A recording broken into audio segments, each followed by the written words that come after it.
And the Lord God said, "It is not good that the man should be alone. I will make him an helpmeet for him."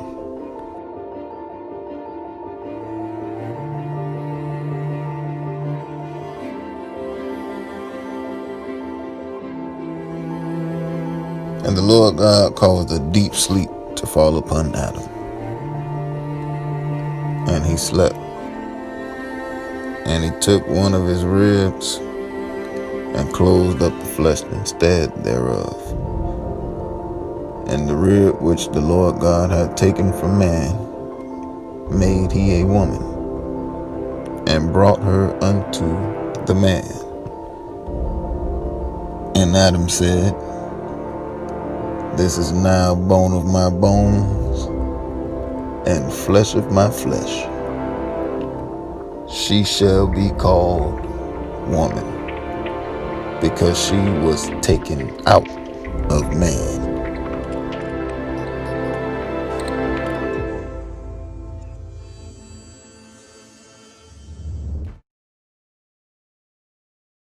All right, we back again with it.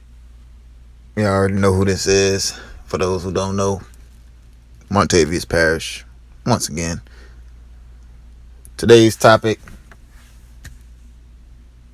like I said, the genesis of Adam and Eve.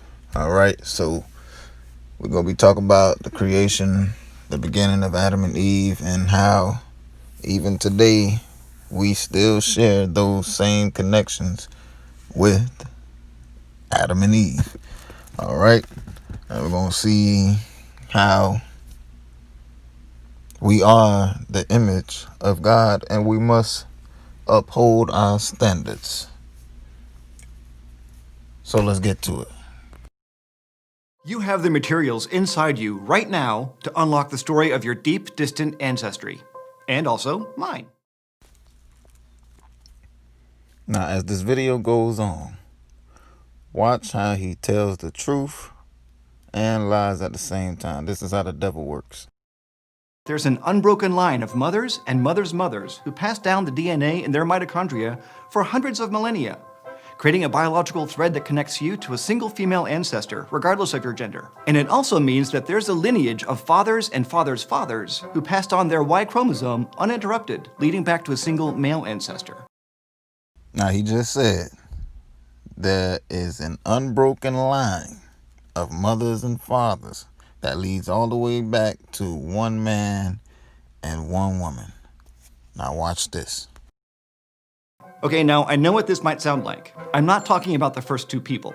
I'm talking about two humans who lived at different times in the distant past, about 200,000 to 300,000 years ago.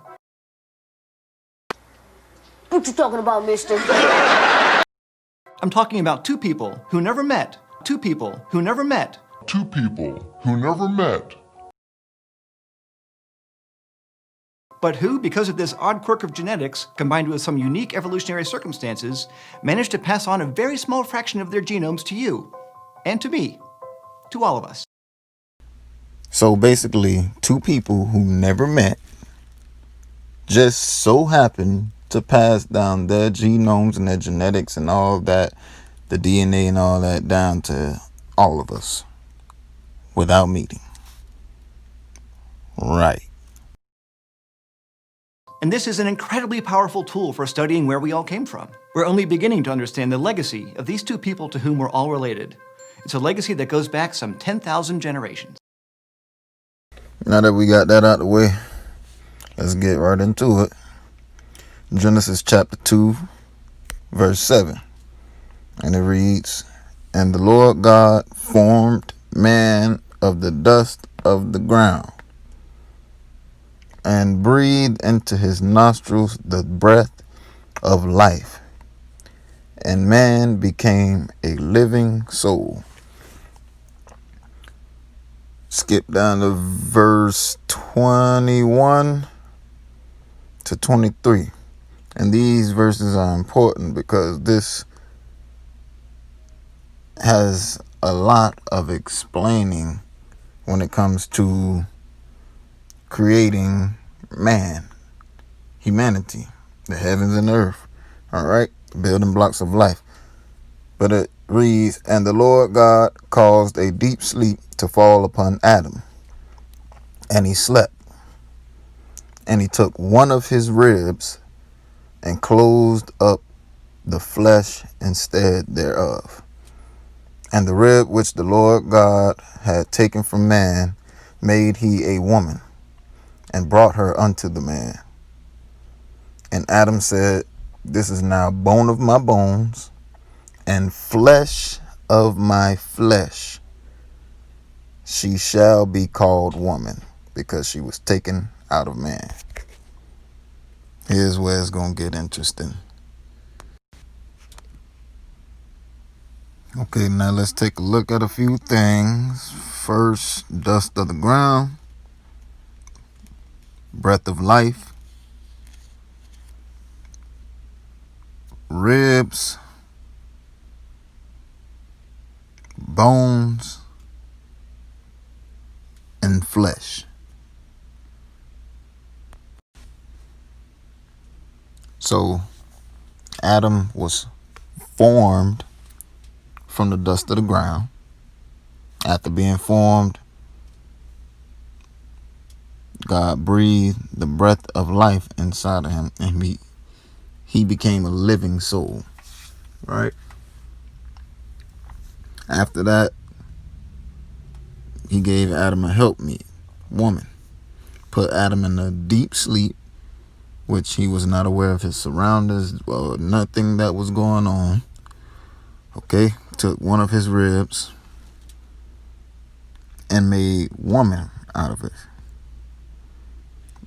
Then Adam turns right around and says, "This is bone of my bones and flesh of my flesh."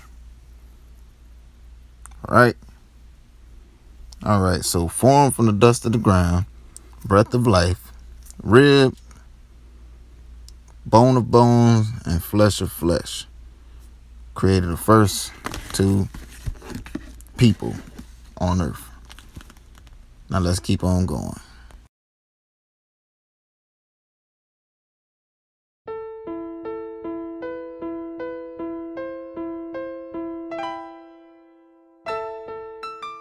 All right. The dust. Dust is made of fine particles of solid matter. On Earth, it generally consists of particles in the atmosphere that come from various sources, such as soil lifted by wind and aeolian process, volcanic eruptions, and pollution. Dust in homes is composed of about 50% dead skin cells, and we're going to touch on that in the next episode. But let's get into this soil. All right. Now let's take a look at soil.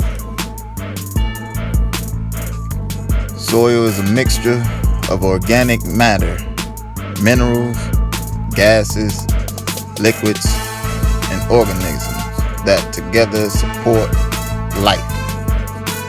Earth's body of soil, called the pedosphere, has 4 important functions: as a medium for plant growth, as a means of water storage, supply, and purification, as a modifier of Earth's atmosphere, as a habitat for organisms.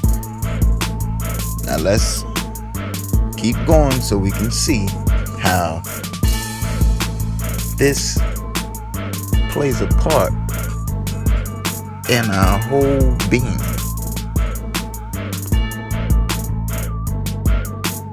Now, like it says, soil is a mixture of organic matter, like manure, leaves, animals, decaying animals. And the process of decaying is important because this is what feeds the soil, makes it rich. And you need bacteria, fungi, or fungus, and the insects, the worms that break things down. And here's a quick video of how that process looks. As you can see, the worms in there breaking things down. You understand me? Most likely eating all the waste, getting rid of the waste. And you can see the fungus on the peppers. They add ice for the water. Cabbage, the eggshells for the grit, and you can see the grit going down into the soil. This is what makes it rich. It's the process of decomposing. Alright? Now here's the periodic table of elements. And the most common thing in everything is oxygen, which would lead us into the next category, which would be the minerals. Right? These are the rocks and things that are broken down to make a powder or dust or sand or things like that. Right? Okay, so the minerals are chemically broken down and formed. Most common minerals in soil is iron, potassium, magnesium. You got calcium and sulfur.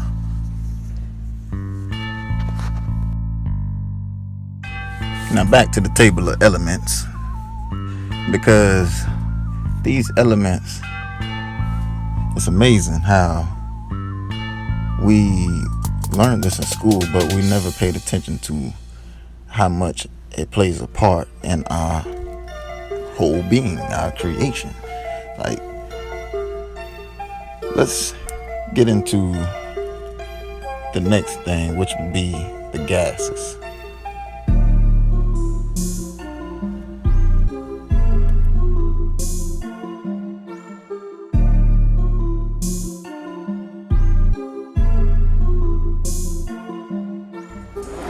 Now take a look at these guys pour this liquid nitrogen into a pool and watch how the water and the nitrogen reacting to each other makes it look like kind of like clouds or fog or something like that. It's really amazing because this is what's a part of the atmosphere: nitrogen, oxygen, argon, and a small percentage of carbon dioxide, which we breathe out of our bodies. It's the waste that comes out of our bodies, right? And then the plants soak it up inside of them, and so on and so forth. Now this ongoing cycle is what we know as, and what we like to call, photosynthesis, the carbon cycle, right? This is the Earth's breathing system, like our breathing system. Our lungs breathe in oxygen, blow out carbon dioxide. All right, now let's get into this. Soil gases are the gases found in the airspace between soil components. The primary soil gases include nitrogen, carbon dioxide, and oxygen. The oxygen is critical because it allows for respiration of both plant roots and soil organisms. All right. Now, I don't think we really need to explain the importance of oxygen within these organisms. So let's move on to the liquid, which is water. Water the soil and the plants. The roots absorb the water and the minerals. This is what feeds the plant, right? This is within every last one of our bodies. We need water. We need oxygen. All right. Now let's keep on going. Let's get into this soil. What soil did it take to create man? Now right here you have 4 different soil types. You have the clay, the loam, the sand, and the silt. All right. Now the clay soil is a little thinner in the mineral form. Right. This is what makes it combine together and make a mold. And it's hard for plants to grow in this type of soil because water cannot get through. It's not enough oxygen, not enough space between that type of soil. All right. So anytime you see soil that holds puddles, that's more of a clay type soil. All right. We're going to skip over the loam and we're going to get to the sand. Now the sand is what you would find on your beaches. All right. It is a little more thicker in the minerals, right? Looks like small rocks. Okay.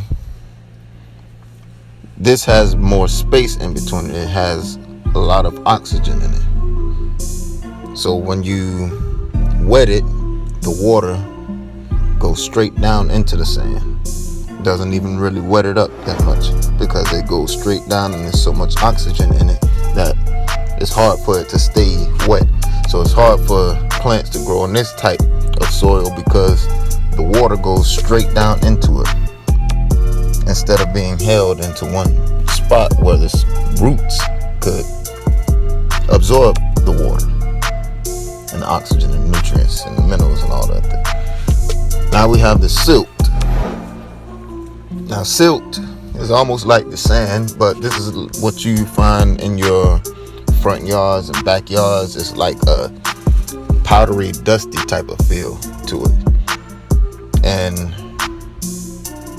just like sand, silt doesn't hold enough water either. It goes straight down as well, but it takes a little bit longer because of it having less oxygen, right? Now, here is a graph of what you would need to make loamy soil. All right. Now, you'll need 50% sand, about 20% clay, and about 80% silt. And you'll have a loamy soil, which is the best soil because it holds and stores the water for the roots to absorb the water. All right. It has oxygen in it, and it has enough space that it can not only hold the water but keep it there for a good amount of time until the roots absorb it, and then it's time to water it again. Right? So out of those 4 different soils, can you tell me which soil would you need to create the human body? Now, if you guessed 1, you're right. If you guessed 2, you're You're right. If you guessed all of them, you are right. Because you need all of these soils to create the human body. The loamy soil, like a sponge to hold liquids and things. Then you got the silty and the sandy soil to hold things that need to travel through, like blood, oxygen, right? And then you have the clay soil, which is what protects what's on the inside from the outside, right? Now these 4 soils can compare to the 4 systems that facilitate to the other 6 systems of the human body. And those systems are the skeletal system, the muscular system, the cardiovascular system, and the nervous system. All right. Now, if you know anything about these systems, you know how they are made up and what you need to keep these systems maintained and functioning on a high level. All right. This is the importance of creation. Now let's keep going. Now, just like the layers of soil, the layers of the earth, the layers of everything has layers, which means levels to this, right? So now what we're looking at is the skeletal and muscular system being put together. And this is what will lead us into our next episode, which will be the Genesis of Adam and Eve, episode 2, the building blocks of life, cells, and the bones of the human body. Stay tuned.